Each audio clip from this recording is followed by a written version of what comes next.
कांग्रेस का नया फोकस है पेंशन स्कीम को लेके, जिसको लेकर जो अर्थशास्त्री हैं तमाम वो ये भी कह रहे हैं कि ये फीजिबल नहीं है, ये बहुत बड़ा बोझ डालेगा। आपकी अपनी राय इस पर? देखिए, राजनीति में कभी कभी कुछ चीज़ें तय करते हैं आज के लिए, जिसका बिल शायद 20, 25, 30 साल के बाद आएगा। मैं भी मानता हूं कि लॉन्ग टर्म पे हमें तो देखना पड़ेगा, लेकिन हम कह रहे हैं कि लॉन्ग टर्म में शायद हमारे अर्थव्यवस्था बेहतर हो जाएगा, कि हमें ज़्यादा रेवेन्यूज़ मिल जाएंगे। और कांग्रेस का लॉजिक ये है कि जब सरकार को रेवेन्यूज़ मिल रहे हैं कि इसको खर्च किया जाए to help those who don't have enough. हमारे लोग ऐसे हैं जिनको देखिए, एक आदमी जो तनख्वाह पे जीता है और उसके बाद रिटायरमेंट के बाद पेंशन पे जीता है, अगर उनके ये जो नए पेंशन स्कीम के अनुसार जीना है तो काफ़ी कठिन है। और इसलिए बहुत लोग चाहते हैं कि अगर एक चॉइस है तो वो ओल्ड पेंशन की स्कीम पे वापस जाना चाहते हैं। जब इतना पॉपुलर डिमांड है तो एक राजनीतिक पार्टी भी सोचते हैं कि अगर हम लोगों के प्रतिनिधित्व करना चाहते हैं तो उनके मांग को हम तो समझना चाहिए। और ये है कि बहुत बड़ी मेजॉरिटी ओल्ड पेंशन स्कीम के फेवर में है। चलिए, ये बार का जो बजट है, वेलफेयर आपको नहीं दिखा है इसमें, पर जैसे इंफ्रास्ट्रक्चर पे जो सरकार पैसे डाल रही है उससे कॉन्फिडेंस आ रहा है, वो हिस्सा आपको ठीक लगा है बजट का? देखिए, मुझे भी अच्छा लग रहा है कि इंफ्रास्ट्रक्चर बेहतर हो जाता है। मैं गडकरी साहब को बिल्कुल सम्मान दिया है कि इसने इस काम को बिल्कुल सिंसेरिटी से काम किया है। लेकिन ये एक एस्पेक्ट है ना, क्योंकि हमारी जो इकोनॉमी है, आप देखिए कि पब्लिक हेल्थ, कोविड के समय बहुत बातचीत हुई कि हमारे ये स्वास्थ्य के कारण हमारे देश में पब्लिक हेल्थ के खर्च बहुत बढ़ाएंगे। कहाँ बढ़ाएं? अभी भी हम जीडीपी के 2.5% से कम है पब्लिक हेल्थ में। दूसरे देशों में 3, 4, 5% तक खर्च हो जा रहा है पब्लिक हेल्थ को इम्प्रूव करने के लिए। मैं तो केरल से आता हूँ, वहाँ हमारे जो कम्युनिटी हेल्थ सेंटर्स होते हैं, हमारे तालुका अस्पताल जो है, उसमें तो डॉक्टर्स हैं, नर्सेस हैं, दवाइयाँ हैं। क्या हम ये कह सकते हैं पूरे उत्तर भारत के लिए कि हर तालुक अस्पताल में, पहली बात है कि हर तालुक में अस्पताल है, और अगर है तो क्या उसमें डॉक्टर्स हैं, उनके पास दवाई है चिकित्सा करने के लिए?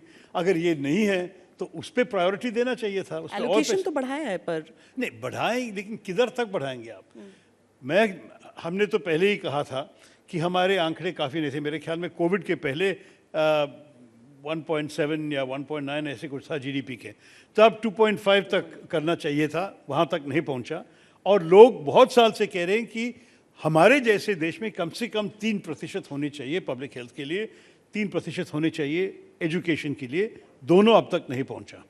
तो हम पूछेंगे, ठीक है, अच्छी बात है कि आप हाईवेज बना रहे हैं, लेकिन अगर आप ये बनाने के लिए, ये कैपेक्स के नाम पे साधारण लोग की ज़रूरतों के पैसे नहीं खर्च करने के लिए तैयार हैं, तो आपकी प्रायोरिटीज़ क्या है? नहीं, पर गवर्नमेंट ने तो कहा ना कि देखिए हमने टैक्स में भी चेंज किया है, 7 लाख तक एग्जेम्पशन को बढ़ा दिया है। वो भी सही नहीं है, क्योंकि ये तो नया टैक्स स्कीम, क्योंकि अभी 2 टैक्स रिजीम है।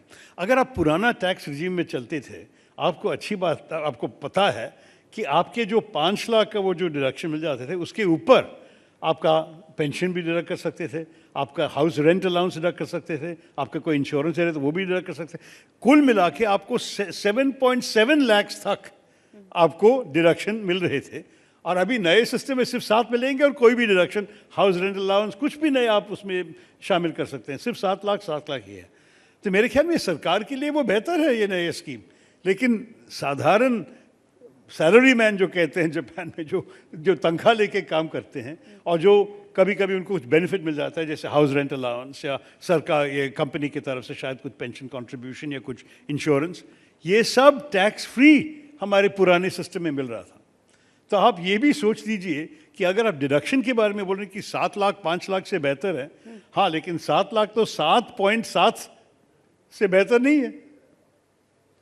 कोविड से निकलते हुए दुनिया भर की अलग अलग इकोनॉमीज को सबने देखा है। अगर आईएमएफ हिंदुस्तान को सबसे ऊंचे रखता है उसमें, तो और सरकार खुश होती है, तो क्या आप एक हिंदुस्तानी के तौर पर खुश हैं, या आपको वहां भी मैं खुश हूं कि अंत में अच्छा हो गया, लेकिन शुरुआत में 2020 में जो लॉकडाउन किए हमने क्रिटिसाइज किए, क्योंकि आपको अच्छी तरह मालूम है कि बिना सोच समझ के हर जगह पे लॉकडाउन किया, माइग्रेंट वर्कर्स को कितने तकलीफ हो गए आपको सब याद है।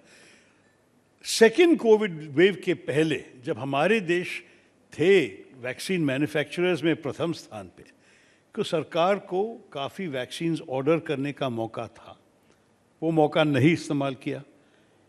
मेरे ख्याल में सरकार सिर्फ 11 मिलियन मतलब 1.1 करोड़ वैक्सीन्स को ऑर्डर किया था पूरे 2020 में, और 2021 में जब कोविड का जो खतरनाक सेकेंड वेव आए, देश तैयार नहीं थे। और आपको पता है गंगा के दोनों बैंक्स में कितने सारे फ्यूनरल पायर्स देखे थे हम, ये वो आग जलते हुए हमारे सारी उम्मीद भी उसके साथ जल गए। उसके बाद सरकार ने ठीक किया, मैं मान लिया। उसके बाद जितने भी मैन्युफैक्चरिंग किया, जितने भी ऑर्डर्स दे दिए, जितने भी डिस्ट्रीब्यूशन कर दिया हमारा जो कोविड ऐप है, ये बहुत अच्छा ऐप है कि आपका डिटेल्स लगा दीजिए, तुरंत आपको सर्टिफिकेट मिल जाएगा, ये सब तो बहुत बहुत अच्छा किया। लेकिन वो पहले जो 1.5 साल कोविड के शुरुआत के बाद जैसे ने सरकार काम के, मेरे ख्याल में इनमें जो डिफिशेंसीज है, सरकार को इतनी मतलब ऑनेस्टी होनी चाहिए कि देख के समझ ले कि हमने गलती की है, मानना चाहिए।